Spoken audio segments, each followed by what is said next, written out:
નમસ્કાર વિદ્યાર્થી મિત્રો, આજે આપણે ધોરણ 10ના ગુજરાતી વિષયના એકમ 14 જેઠીબાઈનો અભ્યાસ કરીશું. જેઠીબાઈ કૃતિના કર્તા દુલેરાય કારાણી છે. કૃતિનો સાહિત્ય પ્રકાર કે પ્રકાર લોકકથા છે. પાઠની સમજૂતી મેળવતા પહેલાં આપણે એના લેખક દુલેરાય કારાણીનો પરિચય મેળવીશું, જે આ મુજબ છે. દુલેરાય કારાણીનો જન્મ કચ્છ જિલ્લાના મુન્દ્રામાં થયો હતો. કચ્છના પ્રતિષ્ઠિત સાહિત્યકાર, કવિ અને લોક સાહિત્યના વિદ્વાન સંશોધક દુલેરાય કારાણીની જન્મ અને મૃત્યુની તારીખ સમાન છે. એટલે કે એમના જન્મ અને મૃત્યુ બંનેની તારીખ 26/2 છે. તેમણે એટલે કે દુલેરાય કારાણીએ બ્લેક હિલ્સ ઓફ કચ્છ ગ્રંથનો કાળા ડુંગર કચ્છજાના નામે અનુવાદ કર્યો છે. તેમણે થોકબંધ એટલે મોટા પ્રમાણમાં લોકકથાઓ આપી છે. કચ્છના મેઘાણી તરીકે તેઓ ઓળખાતા હતા. તેમણે લખેલો કચ્છ કલાધર એક ઐતિહાસિક ગ્રંથ છે. તેમની પાસેથી ગાંધી બાવની, સોનલ બાવની તેમજ કચ્છી સંગર જેવી પદ્ય રચનાઓ મળી છે. તેમણે કચ્છના સંતો અને કવિઓ, કચ્છનું લોકસાહિત્ય જેવી કૃતિઓ આપી છે. પાઠની વાત કરીએ તો આ લોકકથામાં દીવમાં રંગાટનું કારખાનું ચલાવતા જેઠીબાઈ પોર્ટુગીઝ સરકારના અન્યાયી કાયદાઓનો પ્રતિકાર કેવી રીતે કરે છે તેની કથા છે. જે બાળકના માતા પિતા ન હોય તેની મિલકત જપ્ત થતી.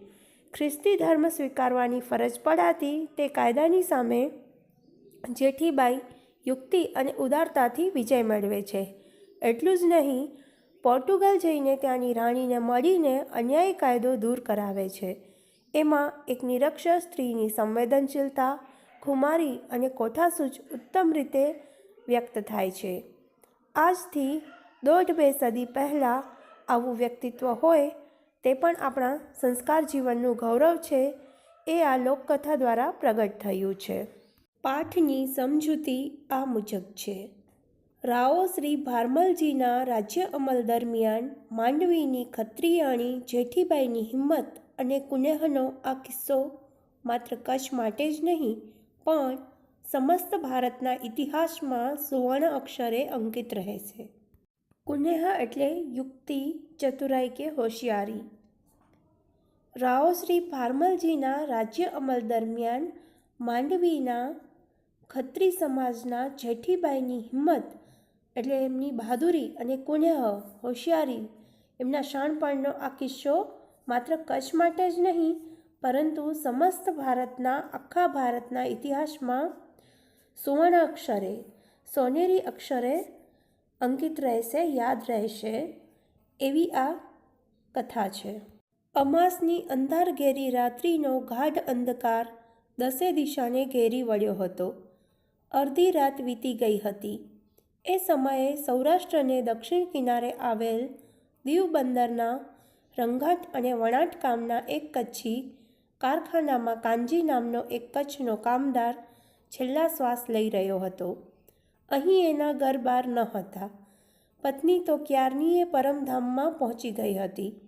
પેટનો ખાડો પૂરવા તે પોતાના એકના એક નમાયા પુત્રને લઈને કચ્છ માંડવીના પંજુ ખત્રી અને તેની ધર્મપત્ની જેઠીબાઈના દીવ બંદરના કારખાનામાં મજૂરી કરતો હતો. રંગાટ કામ એટલે રંગવાની કળા અને વણાટ કામ એટલે વણવાની એટલે કે કાપડ વણવાની કળા. પરમધામ એટલે સ્વર્ગ, ઈશ્વરનું ધામ. નમાયો એટલે મા વગરનો.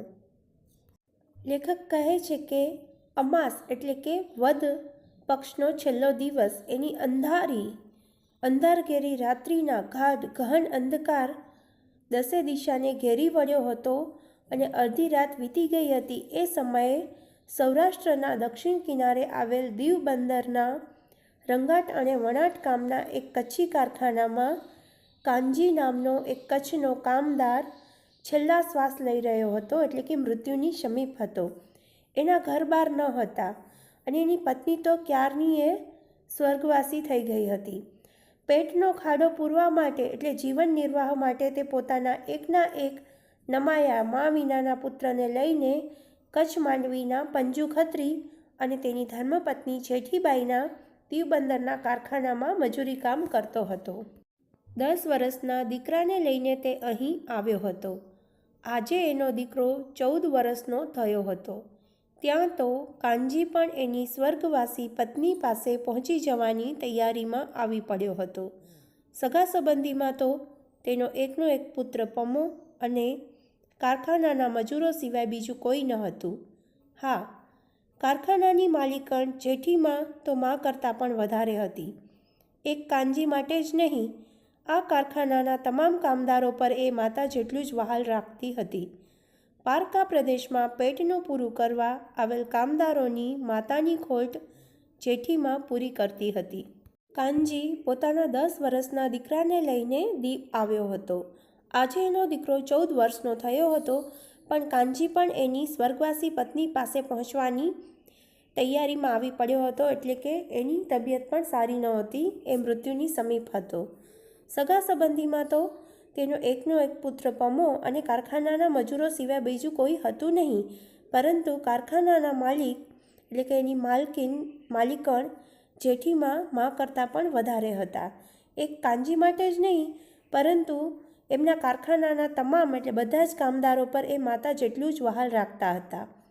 પારકા એટલે અજાણ્યા પ્રદેશમાં પેટનું પૂરું કરવા એટલે કે પેટ્યું રડવા આજીવિકા મેળવવા માટે આવેલ કામદારોની માતાની ખોટ જેઠીમાં પૂરી કરતા હતા. જેઠીમાએ કચ્છ માંડવીથી ઉપડીને દીવ બંદરમાં રંગાટ અને વણાટ કામનું એક મોટું કારખાનું ઊભું કર્યું હતું. ભારતના રંગાટ કામના હુન્નરમાં કચ્છનો ફાળો મોટો હતો. જામ રાવળના વખતમાં કચ્છથી જામનગર આવેલ ખત્રીઓએ રંગાટ કળાને ખૂબ ખીલવી હતી. સમસ્ત સૌરાષ્ટ્રમાં જામનગરનું રંગાટકામ એક અવાજે વખણાતું, પરંતુ જેઠીબાઈએ તો દૂર દૂરના દીવ બંદર પર પસંદગી ઉતારી હતી. દીવ બંદરથી એના કારખાનાનો પુષ્કળ માલ પરદેશ પણ ચડતો હતો. યુરોપ, ઈરાન અને જંગબાર મોઝામ્બિક સુધી એનો માલ પહોંચી જતો હતો. ઉચ્ચ કક્ષાની રંગાટ કળાને લીધે દિવસે દિવસે આ કારખાનાનો વિકાસ વધુને વધુ થતો જતો હતો. હુન્નર એટલે કસબ, કારીગરી, કોઈ પણ કાર્યમાં નિપુણતા એમ પણ કહી શકાય. જેઠીમાએ કચ્છ માંડવીથી ઉપડીને એટલે કે ત્યાંથી જઈને દીવ બંદરમાં રંગાટ અને વણાટ કામનું એક મોટું કારખાનું ઊભું કર્યું હતું, સ્થાપ્યું હતું. ભારતના રંગાટ કામના હુન્નરમાં કચ્છનો ફાળો મોટો હતો. જામ રાવળના વખતમાં કચ્છથી જામનગર આવેલ ખત્રીઓએ એટલે કે કચ્છથી જે ખત્રીઓ જામનગર ગયા હતા તેમણે રંગાટ કળાને ખૂબ ખીલવી હતી, એનો વિકાસ કર્યો હતો. સમસ્ત સૌરાષ્ટ્રમાં જામનગરનું રંગાટકામ એક અવાજે વખણાતું એટલે કે ખૂબ જ વખણાતું, પરંતુ જેઠીબાઈએ તો દૂર દૂરના દીવ બંદર ઉપર પોતાની પસંદગી ઉતારી હતી, ત્યાં પોતાનું કારખાનું સ્થાપ્યું હતું. દીવ બંદરથી એના કારખાનાનો પુષ્કળ ખૂબ જ માલ પરદેશ પણ ચડતો હતો. યુરોપ, ઈરાન, જંગબાર એટલે કે મોઝામ્બિક સુધી એનો માલ પહોંચી જતો હતો. ઉચ્ચ કક્ષાની રંગાટ કળાના લીધે દિવસે ને દિવસે કારખાનાનો વિકાસ વધુને વધુ થતો જતો હતો. ગુજરાતના સુલતાનોના સમયમાં પોર્ટુગીઝ લોકોએ આક્રમણ કરીને દીવ જીતી લીધું હતું. 17મા સૈકાની અધવચ્ચેનો એ સમય હતો. પોર્ટુગલની મહારાણી વતી દીવનો વહીવટ પોર્ટુગીઝ ગવર્નર ચલાવી રહ્યો હતો. ગુજરાતના સુલતાનોના સમયમાં પોર્ટુગીઝોએ આક્રમણ કરીને દીવ બંદર જીતી લીધું હતું. 17મા સૈકાની એટલે એના દાયકાની અધવચ્ચેનો એ સમય હતો. પોર્ટુગલની મહારાણી વતી દીવનો વહીવટ પોર્ટુગીઝ ગવર્નર ચલાવી રહ્યો હતો. એ અરસામાં પોર્ટુગલના પાદરીઓ તરફથી ધર્મ પરિવર્તન વટાળ પ્રવૃત્તિ પૂરજોશમાં ચાલી રહી હતી. ભારતમાં ખ્રિસ્તી ધર્મના ફેલાવા માટે પાદરીઓ જમીન આસમાન એક કરી રહ્યા હતા. અજ્ઞાન અને ભોળા લોકોને લાલચમાં લપટાવીને તેમને ખ્રિસ્તી ધર્મમાં ખેંચી લેવામાં આવતા હતા. અહીંના કાયદાઓ પણ વટાળ પ્રવૃત્તિને ઉત્તેજન આપે એવા પ્રકારના કરવામાં આવ્યા હતા.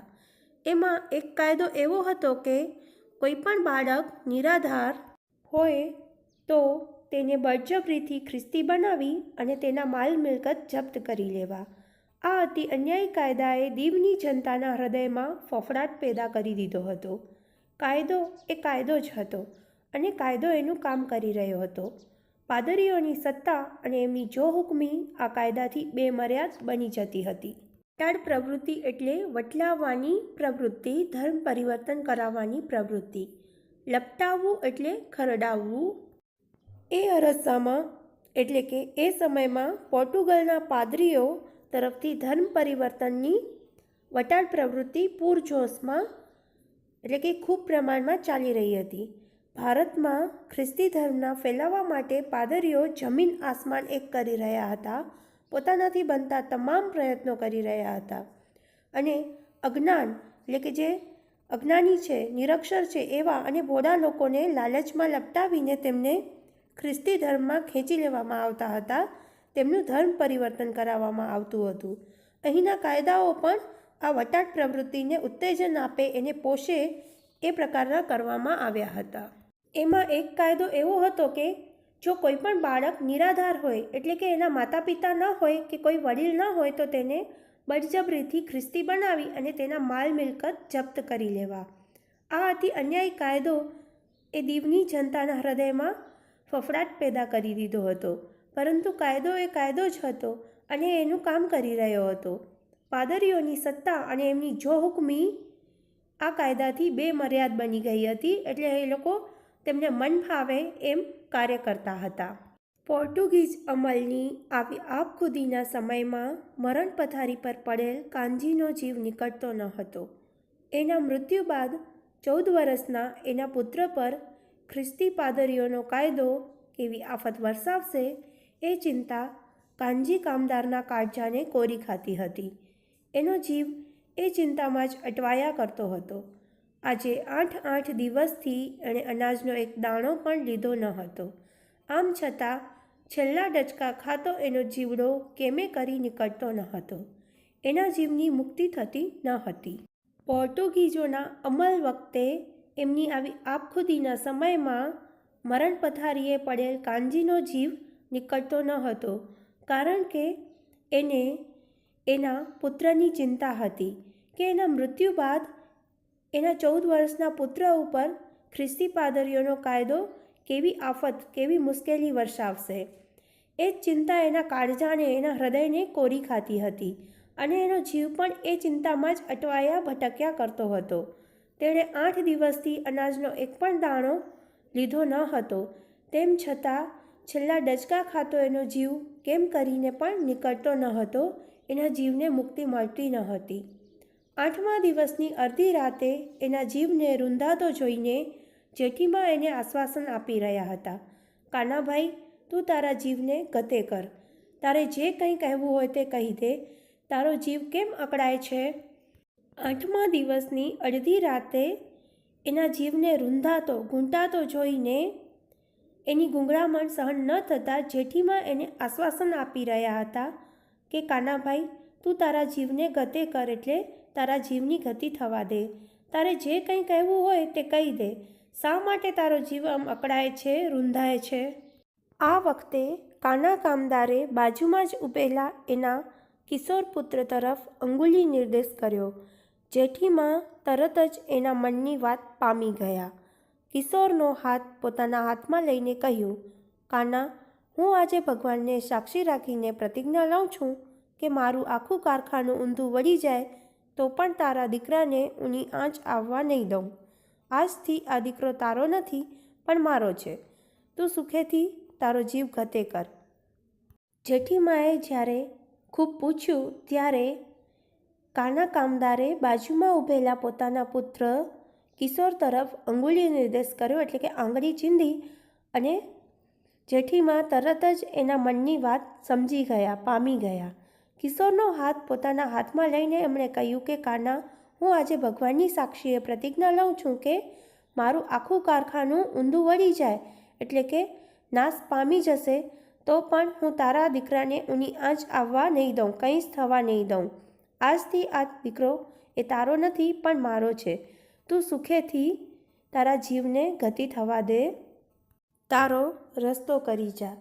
જેઠીમાના આ શબ્દોએ કાનાના અંતરના ઉત્પાતને સમાવી દીધો. એનું મૂંઝાતું મનડું શાંત બની ગયું. જેઠીમાના વચનોમાં એને પૂરેપૂરી શ્રદ્ધા હતી. થોડી જ વારમાં એના પ્રાણ પરવારી ગયા. ઉત્પાત એટલે ધાંધલ કે ધમાલ. જેઠીમાના શબ્દોએ કાનાના હૃદયના ઉત્પાતને, એના પ્રશ્નોને, એમાં જે તુફાન ઉઠ્યો હતો એને સમાવી દીધો અને એનું મૂંઝાતું મન શાંત બની ગયું. જેઠીમાના વચનોમાં એને પૂરેપૂરી શ્રદ્ધા હતી, વિશ્વાસ હતો અને થોડી જ વારમાં એના પ્રાણ પરવારી ગયા એટલે કે એ મૃત્યુ પામ્યો. ખેલ ખરાખરીનો હતો. કાનાના અવસાનની વાત બહાર પડી જાય તો તે જ ઘડીએ પાદરીઓ અને પોલીસોનો ધસારો આખા કારખાનામાં ઉથલપાથલ મચાવી દે એવું હતું. કાનાના નિરાધાર દીકરાને અને એની ઘરવકરીને પણ ખેંચી જાય. જેઠીમાએ સમયસૂચકતા વાપરીને કાનાના મૃત્યુની વાત પર પડદો પાડી દીધો અને બીજી જ દિશામાં પગલાં માંડ્યા. એ જ રાતે કારખાનાના એક બીજા કામદારની પુત્રી સાથે કાનાના પુત્ર પમાના લગ્ન પણ કરાવી દીધા. લગ્નવિધિ પૂર્ણ થતાં ઝડપી ગતિએ પમાનું નવું ઘર મંડાવી દીધું. ખેલ ખરાખરીનો હતો. કાનાના અવસાનની, એના મૃત્યુની વાત બહાર પડી જાય તો તે જ ઘડીએ પાદરીઓ અને પોલીસોનો ધસારો આખા કારખાનામાં ઉથલપાથલ મચાવી દે એવું હતું અને કાનાના નિરાધાર દીકરાને અને એની ઘરવખરીને પણ, સામાનને પણ ખેંચી જાય. જેઠીમાએ સમયસૂચકતા વાપરીને કાનાના મૃત્યુની વાત પર પડદો પાડી દીધો એટલે એ વાત ઢંકાવી દીધી અને બીજી જ દિશામાં પગલાં માંડ્યા. એ જ રાત્રે કારખાનાના એક બીજા કામદારની પુત્રી સાથે કાનાના પુત્ર પમાના લગ્ન પણ કરાવી દીધા અને લગ્નવિધિ પૂર્ણ થતાં ઝડપી ગતિએ પમાનું નવું ઘર મંડાવી દીધું. બીજા દિવસની સાંજે કાનાના મૃત્યુની જાહેરાત કરવામાં આવી. પાદરીઓ તો ટાંપીને જ બેઠા હતા. તરત જ પોલીસ પાર્ટીને સાથે લઈને પાદરી લોકોનું ધાડું આવી પહોંચ્યું. આ વખતે જેઠીમાં તો એક વીરાંગના બની ગયા. પાદરીઓ અને પોલીસ આડે દિવાલ જેવા બનીને તેણે નિડરતાથી પડકાર કર્યો કે કાનાનો પુત્ર નિરાધાર નથી, એ તો ક્યારનોય પરણી બેઠો છે, લગ્ન ગ્રંથિથી જોડાઈ ગયો છે.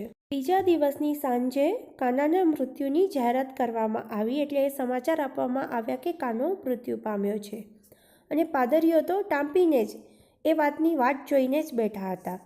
તરત જ પોલીસ પાર્ટીને સાથે લઈને પાદરી લોકોનું ધાડું એટલે એમનું ટોળું સમૂહ આવી પહોંચ્યો. આ વખતે જેઠીમાં તો એક વીરાંગના બની ગયા અને પાદરીઓ અને પોલીસ આડે એ લોકોની વચ્ચે અને પમા વચ્ચે દિવાલ બનીને એમણે નિડરતાથી પડકાર કર્યો કે કાનાનો પુત્ર એ નિરાધાર નથી, એ તો ક્યારનોય પરણી બેઠો છે, લગ્ન ગ્રંથિથી જોડાઈ ગયો છે. જેઠીમાનું રૂપ આજે રણચંડી જેવું બની ગયું હતું. પોલીસ અફસર એની તેજસ્વીતા આગળ ડગાઈ ગયા હતા. થોડા ધમપછાડા મારી સૌ પાછા ફર્યા. રણચંડી એટલે યુદ્ધે ચડેલી વીરાંગના અથવા તો રણયુદ્ધની દેવી. જેઠીમાં આજે રણચંડી બની ગયા હતા. એમનું રૂપ, એમની તેજસ્વીતા જોઈને પોલીસ અફસર પણ ડગાઈ ગયા હતા. થોડા ધમપછાડા કરી અને સૌ પાછા ફર્યા. આમ છતાં એ લોકો ઝટ મમત મેલી દે એવા ન હતા, કારણ કે એ તો મમતીલી પોર્ટુગીઝ સરકારના પાદરી હતા. કાનાનો મુકદ્દમો એ લોકો દીવાની પોર્ટુગીઝ અદાલતમાં લઈ ગયા. કાનાના પુત્રના લગ્ન ફોક કરવા એમણે ન્યાયની અદાલતનો આશરો લીધો, પણ થયેલ લગ્ન ફોક થઈ શકે નહીં એવો હિન્દુ ધર્મના અબાધિત અધિકારનો અદાલત પણ ભંગ કરી શકે નહીં. અદાલતમાં આખરે આ લગ્ન કાયદેસર ગણાયા અને પોર્ટુગીઝો હાથ ઘસતા રહી ગયા. મમત એટલે હઠ કે જીદ. મુકદ્દમો એટલે કેસ કે અદાલતી દાવો. પાદરી લોકો ઝટ પોતાની જીદ મેલી દે એવા ન હતા, કારણ કે એ તો પોર્ટુગીઝ સરકારના પાદરી હતા. કાનાનો મુકદ્દમો એ લોકો દીવાની પોર્ટુગીઝ અદાલતમાં લઈ ગયા અને કાનાના પુત્રના લગ્ન ફોક કરવા, રદ કરવા એમણે ન્યાયની અદાલતનો આશરો પણ લીધો. પરંતુ લગ્ન ફોક થઈ શકે નહીં એવો હિન્દુ ધર્મના અબાધિત અધિકારનો અદાલત પણ ભંગ કરી શકે નહીં, માટે આખરે અદાલતમાં આ લગ્ન કાયદેસરના ગણાયા અને પોર્ટુગીઝો હાથગસતા રહી ગયા. આ રીતે જેઠીમાનો નૈતિક વિજય તો થયો, પરંતુ પોર્ટુગીઝ સરકારનો જાલિમ કાયદો એના અંતરમાં હજુ કાંટાની પેઠે ખટકતો હતો. આ કાળા કાયદાના સકંજામાંથી છૂટવા માટે કયો રસ્તો લેવો, એ જ વિચારો એના અંતરમાં રાત દિવસ ગોળાતા હતા. આમ જેઠીમાનો નૈતિક રીતે વિજય થયો, પરંતુ પોર્ટુગીઝ સરકારનો જાલિમ જુલમ કરનારો કાયદો એમના અંતરમાં, એમના મનમાં હજુ કાંટાની જેમ ખટકતો હતો. અને આ કાળો કાયદો છે એના સકંજામાંથી છૂટવા માટે કયો રસ્તો લેવો, અપનાવવો, એ જ વિચારો એમના અંતરમાં, એમના મનમાં રાત દિવસ ઘૂંટાયા કરતા હતા. જેઠીમાની સામે પોર્ટુગીઝની હઠાગ્રહી સરકાર હતી. સીધો સામનો કરવાથી તો આ સરકાર એને ચાંચળની માફક ચોડી નાખે એવો એ જમાનો હતો. એટલે જેઠીમાએ એક નવો જ માર્ગ ગ્રહણ કર્યો. ચાંચળ એ એક જંતુ છે. જેઠીમાની સામે હઠાગ્રહી જિદ્દી પોર્ટુગીઝ સરકાર હતી અને સીધો સામનો કરવા જાય તો એ સરકાર એમને ચાંચળની, એક જંતુની જેમ ચોરી નાખે એવો એ સમય હતો. માટે જેઠીમાએ એક નવો જ માર્ગ ગ્રહણ કર્યો, એટલે કે અપનાવ્યો. બાહોસ બેરિસ્ટરની સલાહ લઈને પોર્ટુગલની રાણી ઉપર જેઠીમાએ પોર્ટુગીઝ સરકારના જુલમની કહાણી પોર્ટુગીઝ ભાષામાં હૃદયદ્રાવક શબ્દોમાં લખાવીને તૈયાર કરી. ત્યાર પછી આ અરજીના અંગ્રેજી અક્ષરોમાં મોટા બીબા લાકડાની પટ્ટીઓમાં કોતરાવીને તૈયાર કર્યા. મોટી રેશમી ઓઢણી પર આ અરજી મોટા અક્ષરોમાં સાંગોપાંગ છાપીને તૈયાર કરી. એક બાહોશ એટલે કે કુશળ બેરિસ્ટર વકીલની સલાહ લઈને પોર્ટુગલની રાણીને જેઠીમાએ પોર્ટુગીઝ સરકારના જુલમની કહાણી પોર્ટુગીઝ ભાષામાં હૃદયદ્રાવક, હૃદય દ્રવી જાય એવા શબ્દોમાં લખાવીને તૈયાર કરી. ત્યાર પછી આ અરજીના અંગ્રેજી અક્ષરોમાં મોટા લાકડાના બીબા પટ્ટીઓમાં કોતરાવીને તૈયાર કર્યા અને મોટી રેશમી ઓઢણી પર આ અરજી મોટા અક્ષરોમાં સાંગોપાંગ એટલે પૂરેપૂરી છાપીને તૈયાર કરી. અરજીની આજુબાજુ ચારે તરફ એક સુંદર ફૂલવેલ પણ છાપીને ગોઠવી દીધી. આખી ઓઢણી પર આ અરજી એવી કળાપૂર્વક તૈયાર કરવામાં આવી હતી કે જોનાર એને જોઈને જ ચકિત થઈ જાય. અરજીમાં માતબર હિન્દુ ગૃહસ્થોની સહીઓ પણ લઈ લેવામાં આવી હતી.